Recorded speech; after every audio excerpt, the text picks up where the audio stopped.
Hi everyone, and thanks for being with me. Now, the last few days I've put a lot of time into just doing one video, which was about how I progressed from being a conservative to being a progressive. Just a little insight as to who I am for those people that care. And I'm sure I'll receive some criticism for it, so be it. But on this occasion, I've decided to stay back a little bit, think a little bit more about what's happening in the United States in relation to the presidency, and I therefore have those views to come.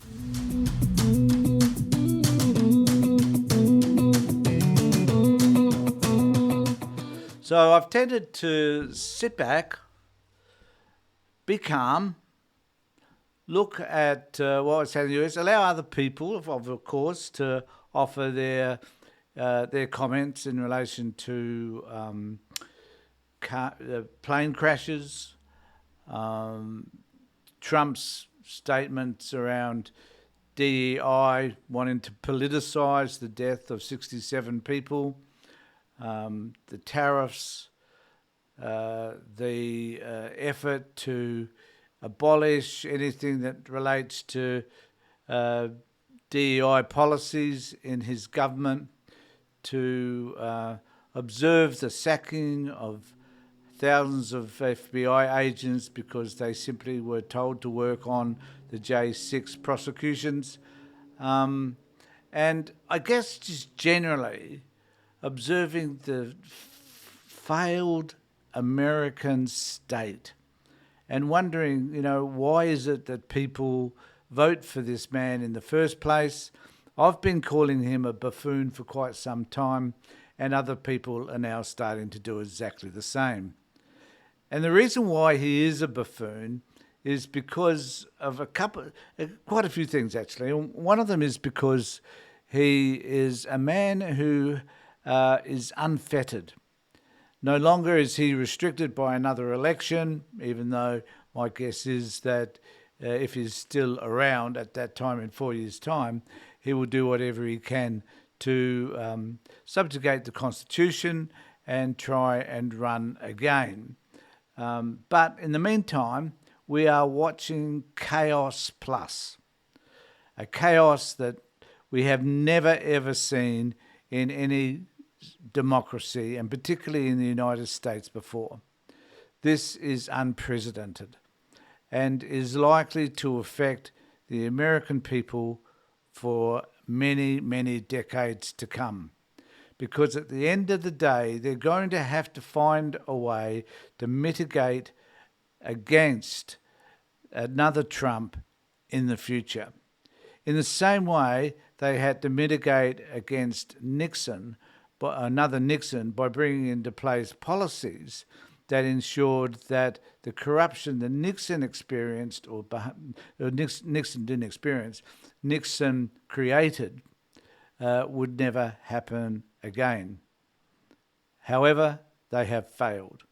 And this time, they've got a lunatic who has decided that they're going to, which incidentally was pre-announced, because we heard about this during the run-up to the election, whereby they were talking about Project 2025, and Trump denied that he even knew anything about it. Again, every time the man opens his mouth, he lies.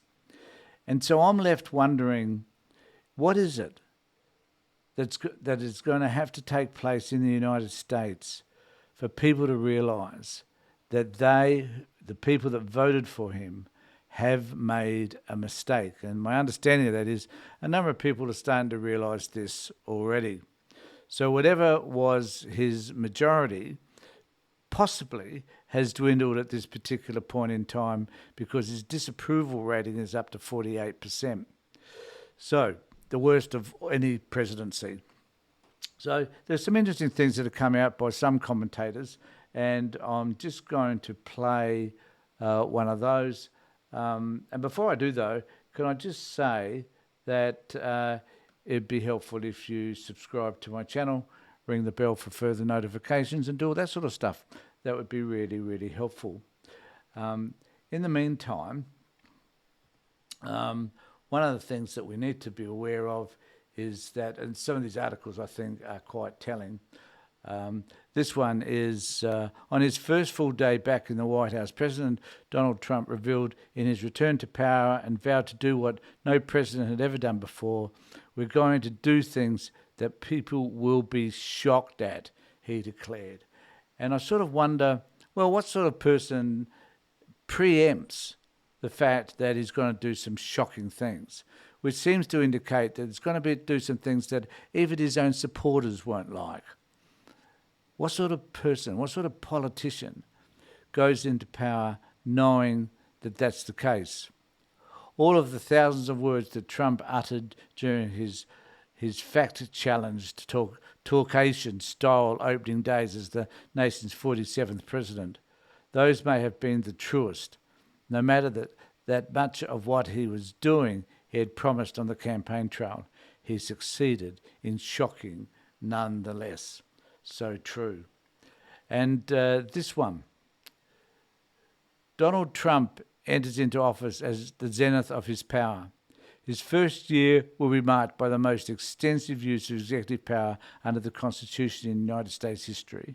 A political reality that normally applies to incoming presidents is not in play for Trump. Trump is now term limited and does not have to face the voters again. Well, that's what they think. Trump can exercise power to do what he wants and what he believes is right, at least until the midterm elections in 2026. There is nothing the voters can do to curb his exercise of power.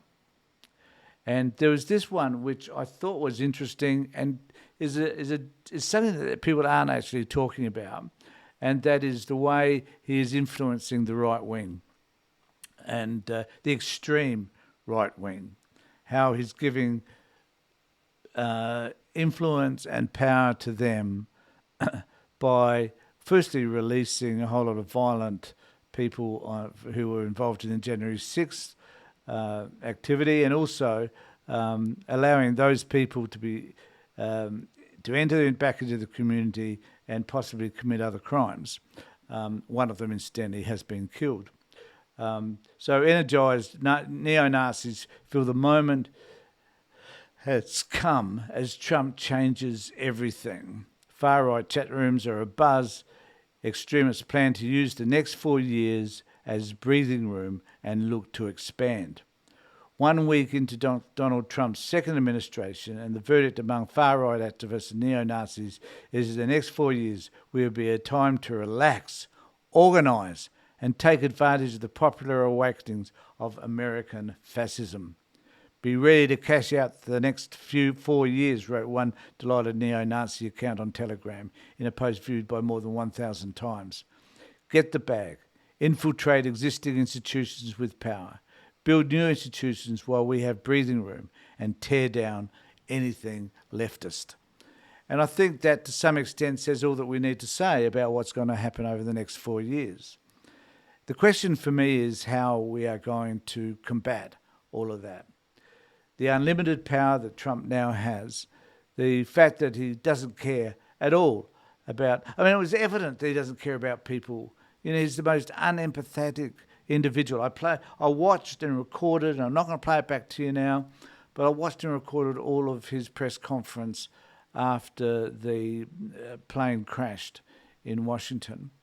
And it is a disgrace to know that you, the United States people, have allowed a demagogue to have the power that he now has, unfettered power, to do so much damage to your country, and not just your country, but also his relationships to the rest of the world. Already, Mexico, two closest neighbours incidentally, Mexico and Canada, are pitted against them because of tariffs.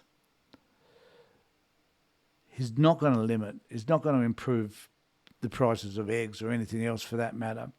He's going to cause a recession in your country, which is going to harm everyone.